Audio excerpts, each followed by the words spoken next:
آتے رہتے ہیں اکثر، اللہ کا شکر ہے عمرے پہ جانے والے، حج پہ جانے والے وہاں چلو اس بہانے سے مجھ فقیر کو یاد رکھتے ہیں کہ جی اب یہ ہو گیا، اب اس طرح ہو گیا، اب کیا کریں۔ تو پرسوں مجھے فون آیا مدینہ شریف سے، کچھ لوگ چلے ہیں تو انہوں نے احرام نہیں باندھا، مسجد ذی الحلیفہ سے جو مدینہ منورہ کا میقات ہے وہاں سے انہوں نے احرام نہیں باندھا اور مکہ شریف میں آ گئے۔ تو اب انہوں نے فون کیا جی مفتی صاحب بتائیں، اب وہ تو احرام کے بغیر ہم آ گئے تو کیا کریں؟ تو میں نے کہا کہ اس کے لیے دو مسئلے جو شریعت کی کتابوں میں لکھے ہوئے ہیں، ایک یہ ہے کہ پھر واپس چلے جائیں، جس میقات سے احرام باندھنا تھا وہاں چلے جائیں، واپس جائیں تو وہاں سے جا کے احرام باندھیں، اور وہ کہتے ہیں کہ ہمارے پاس وقت نہیں ہے ہم واپس نہیں جا سکتے، تو پھر اس کا حل یہ ہے کہ ان پر دم، یعنی ایک ایسا بکرا جو قربانی لگنے کے قابل ہو، اس طرح کے جانور کو جرمانہ دینے کو حج کی اصطلاح میں کہتے ہیں دم، تو دم ان پر واجب ہوگا۔ اب وہ حاجی دم دے گا، تو حاجی کو اپنے ضروری مسائل جو ہیں وہ اس کے ذہن میں ہونے چاہیے کہ ظاہر ہے اتنے لاکھوں روپے لگاتا ہے، کام بند کر کے اپنے وطن سے اپنے خاندان سے دور جاتا ہے، تو ہمارے زیادہ تر حج اور عمرہ پر جانے والے لوگ ضرورت محسوس نہیں کرتے کسی مولانا صاحب کی، وہ بس چلے جاتے ہیں، تو جا کے کر لیں گے، تو وہاں جا کے پھر ایک دوسرے مفتی بن جاتے ہیں، وہاں جتنے گئے ہوتے ہیں سارے مفتی ہوتے ہیں وہ سب مفتی ہوتے ہیں، فتوے دے رہے ہوتے ہیں، اور وہ شریعت کے خلاف فتوے دے رہے ہوتے ہیں، کیونکہ خود پتہ نہیں ہوتا، ایک اس طرح کہہ رہا ہے، دوسرا اس طرح کہہ رہا ہے، تیسرا اس طرح کہہ رہا ہے، پھر وہاں جا کے پریشان ہوتے ہیں اور پھر کہتے ہیں او چلو یار اللہ دے کہا رہا ہے اللہ قبول کرے گا۔ بھئی یہ کوئی طریقہ ہے؟ بھئی جب جانے سے پہلے آپ حج پہ چلے ہو، فرض عبادت کے لیے چلے ہو تو اس کو سیکھ کر جاؤ۔ اچھا خیر، بہرحال تو میں عرض کرتا ہوں کہ اگر احرام کے بغیر آپ نے وہ حد کراس کر دی جو شریعت نے مقرر کی ہے تو دم واجب ہو جائے گا، اس لیے یہ حاجی کو احتیاط کرنی چاہیے۔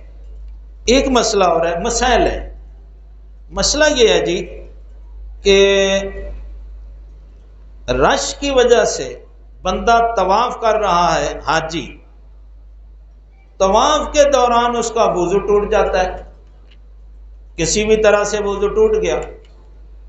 اب وہ کہتے ہیں کہ جی اوہو میرے لیے تو وضو میں کرنے کے لیے جاؤں گا تو 1 گھنٹہ لگ جائے گا، اس طرح ہے اس طرح ہے، جیسے وہاں وضو کے معاملات ہیں۔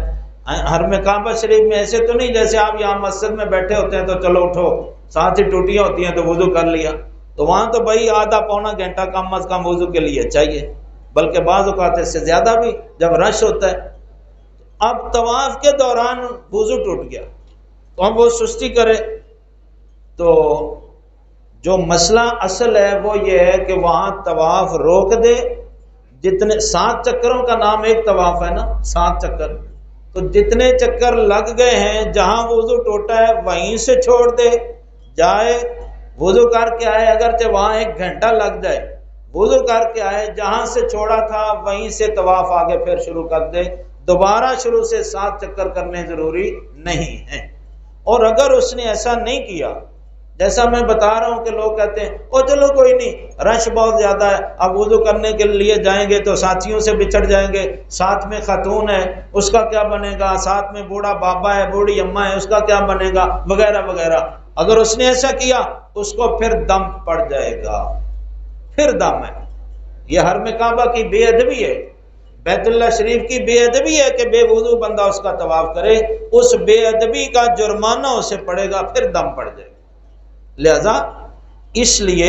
یہ احتیاط ضروری ہے۔ اچھا، اس کے بعد ایک اور مسئلہ ہے اور وہ بڑا لوگ اب کرتے ہیں جا کے، وہ مسئلہ ہے حلق کرانے کا، حلق ٹنڈ۔ اب لوگ یہ کرتے ہیں کہ مطلب گروپ کی شکل میں جاتے ہیں، 4-5 بندے اکٹھے دوست مل کر گئے، تو اب وہاں کہتے ہیں کہ بھئی نائی کے پاس جائیں گے تو وہ تو 15 ریال لے گا، تو چلو خود ہی ایک دوسرے کا کر لو، تو کسی کا بھی حلق نہیں ہوتا، وہ ایک دوسرے کا خود ہی کرنا شروع کر دیتے ہیں۔ تو یہ مسئلہ یاد رکھو کہ حلق اور قصر محرم جب تک حالت احرام میں ہے وہ اپنا نہیں کر سکتا، نہ کسی کا کر سکتا ہے۔ اگر کسی بندے نے اپنا حلق خود کیا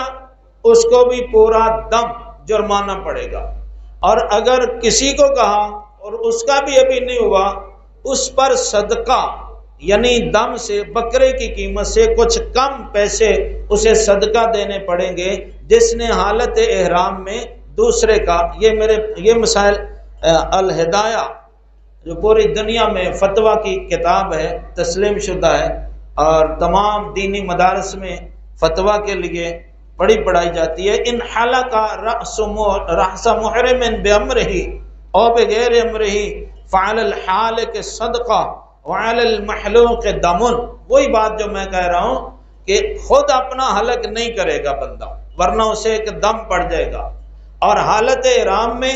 کسی کا بھی نہیں کرے گا ورنہ اسے صدقہ پڑے گا، یعنی کم از کم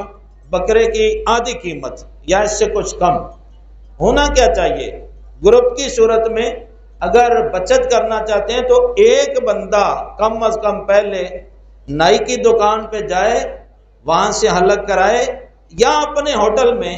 ایسا کوئی پہلے مرد موجود ہو جو حالت احرام میں نہیں ہے، جس نے اپنا حلق کرا لیا ہے، اس سے کرا لیں، پھر وہ آگے دوسروں کا کر دے تو پھر ٹھیک ہے، پھر ٹھیک ہے۔ ایسے نہیں ہے کہ حالت احرام میں ایک دوسرے کا حلق کرتے جائیں، تو یہ شریعت اسلامیہ کے اصول کے بالکل برعکس اور خلاف ہوگا۔ رسول کریم سید عالم صلی اللہ تعالی علیہ وآلہ وصحبہ وبارک وسلم، میرے آقا علیہ الصلوۃ والسلام نے جب حج کے موقع پر حلق کروایا، حضور نے حلق کروایا، ٹنڈ کروائی، تو کچھ صحابہ کرام نے کٹنگ کرا لی سر کی چوتھے حصے کی، جتنے بال بڑے ہوئے تھے، زلفیں رکھی ہوئی تھیں تو انہوں نے کٹنگ کرائی، ٹنڈ نہیں کروائی۔ تو پوچھا گیا، حضور نے دعا فرمائی حج کے موقع پر، حضور نے فرمایا اللہ حلق کرانے والوں کی بخشش فرما دے۔ 3 مرتبہ حضور نے دعا کی، اے اللہ حلق والوں کی بخشش فرما۔ تو ساتھ میں صحابی انہوں نے کہا یا رسول اللہ صلی اللہ علیہ وسلم، کئیوں نے حلق نہیں کروایا، کٹنگ کرا لی ہے، ان کے لیے بھی دعا کر دیں۔ حضور نے پھر دعا کی، اے اللہ حلق والوں کی پوری بخشش فرما دے۔ 3 مرتبہ یہی وہ عرض کرتے رہے اور حضور یہی فرماتے رہے، اے اللہ حلق والوں کی بخشش فرما دے۔ تو تیسری مرتبہ پھر انہوں نے کہا یا رسول اللہ کچھ لوگوں نے حلق نہیں کروایا، قصر کروا لیا ہے، کٹنگ کرائی ہے، تو 1 مرتبہ میرے آقا نے فرمایا اے اللہ قصر کرانے والوں کی بھی بخشش فرما دے۔ یعنی حلق والوں کے لیے 3 مرتبہ حضور نے دعا فرمائی۔ تو بھئی اللہ تعالیٰ کو حلق ہی پسند ہے۔ یہ ایک ظاہری علامت ہے اور نشانی ہے کہ جس طرح حاجی جو ہے یہ جب حج کرتا ہے تو اس کے گناہ سارے مٹ جاتے ہیں، تو یہ ایک ظاہری علامت ہے کہ بھئی اپنے سر کے جہاں جو بال اتارنے ممکن ہے پورے سر کے بال اتار دو، علامت ہو جائے گی جس طرح تیرا سر تیرے بالوں سے خالی ہو گیا ہے، یہ علامت ہے اب تو سر سے پاؤں تک تمام گناہوں سے پاک ہو گیا ہے، اللہ نے تجھے گناہوں سے خالی کر دیا ہے۔ اللہ اللہ اللہ، یہ ایک علامت ہے، یہ ایک نشانی گویا کہ بن گئی۔ اس لیے عمرہ شریف پہ جاؤ